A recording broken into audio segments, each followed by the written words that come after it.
नमस्कार, स्वागत है आप सबका एक बार फिर से मेरे यूट्यूब चैनल जय हिंद पर। अभी हाल फिलहाल में हमने देखा जब सैफ अली खान और करीना कपूर ने अपने बेटे का नाम तैमूर रखा था, तो भारत के लोगों ने इसका विरोध किया था।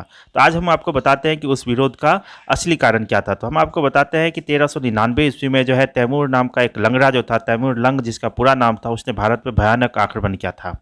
अपनी जीवनी तुझके तैमूरी में उसने लिखा था कि हिंदुस्तान पर आक्रमण करने का मेरा ध्येय काफिर मूर्ति पूजक हिंदुओं के विरुद्ध जिहाद करना है, जिससे इस्लाम की सेना भी हिंदुओं की दौलत, गुलाम और महिलाओं को लूट कर ले जा सके। ये बातें उसने अपनी जीवनी जिसका नाम है तुजुके तैमूरी में लिखा था। तो कश्मीर की सीमा पर कटोर नामी दुर्ग पर उसने आक्रमण किया था और तमाम पुरुषों और बुजुर्गों का कत्ल कर दिया था और जवान स्त्रियों और बच्चों को कैद करने का आदेश दिया था। और फिर उसने वो जो वहाँ पे जो काफिर थे, काफिर का मतलब इनके लिए जो दूसरे धर्म के लोग होते हैं वो था, उन्होंने उनको वहाँ पे मार दिया था।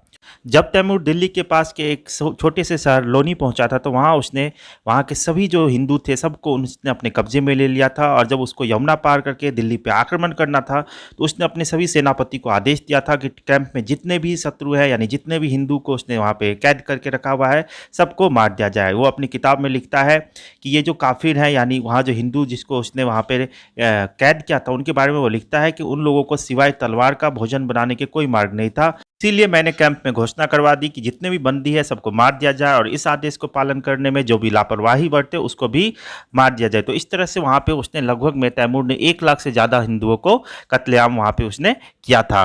तैमूर लंग सिर्फ हिंदुओं को ही नहीं मारता था, जब भी कभी उसका पाला मुसलमानों से भी हो जाता था तो वो उनको भी मारने से पीछे नहीं हटता था। जहाँ जहाँ पहुँचा उसने तबाही और बला और पूरी मुसीबत फैला दी थी। नर मुंडों के बड़े बड़े ढेर लगवाने में उसे बहुत मजा आता था।